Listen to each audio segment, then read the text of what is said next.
I'm Paige. I am a watersheds educator. Today we're going to make a really cool project. We're going to make our own water cycles. So this project is going to take about 5 minutes to build. It's really simple. And then once you get it out in the sun, you want to check on it about every 30 minutes. Now, before we get started, let's take a look at the science behind it. Water is so important, not only to us, but to all living things. So this science project is going to demonstrate 3 main processes in the water cycle. We're going to see evaporation, we're going to see condensation, and precipitation. So how does the water cycle work? Well, the sun is the driver of the water cycle. The sun heats any surface water, like a lake, an ocean, a puddle.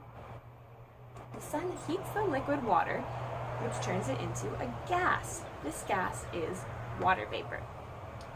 Turning of the liquid into a gas is called evaporation. Once evaporated, the water vapor rises. The cool atmosphere causes the water vapor to turn back into a liquid. This is called condensation, which also causes clouds. So now, the water is in a liquid state up in the atmosphere in clouds. Once the cloud is full of water, it precipitates. So this is rain, snow, hail. That is what we call precipitation.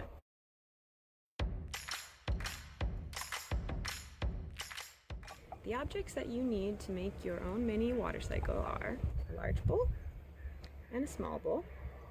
You want to make sure that your small bowl is lower than the top of your large bowl. You'll also need plastic wrap, and string, water, and sun. Place the small bowl into the large bowl and then pour water about halfway up the side of the small bowl.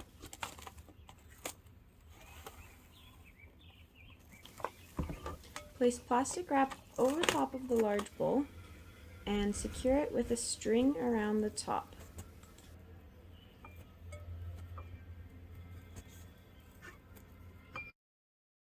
The next step is to place your project out into the sun.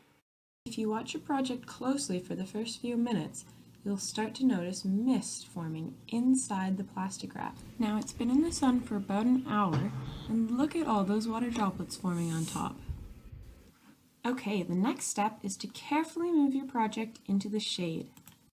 Moving into the shade speeds up the condensing process happening on the plastic wrap.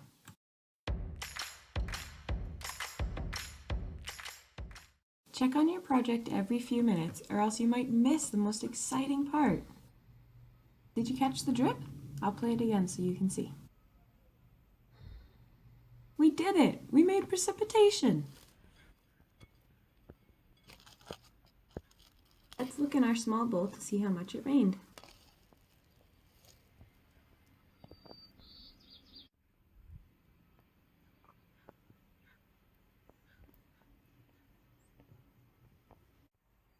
Pretty cool, hey?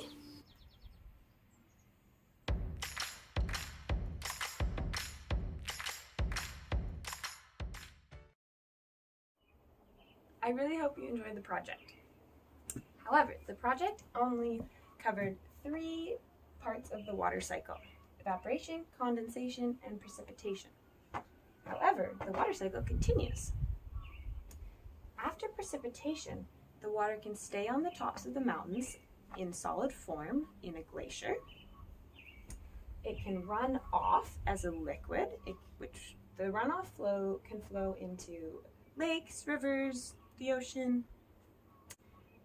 It can just evaporate right back up again, or it can infiltrate into the ground. So once it's infiltrated into the ground, plants can take it up in their roots, and then the plants let it out in through their leaves as water vapor, and that process is called transpiration. As well, once the water is infiltrated, it can flow through the soil, known as groundwater flow. The groundwater flow can go into a body of water, or it can go into an aquifer, which is like a bunker in the ground full of water.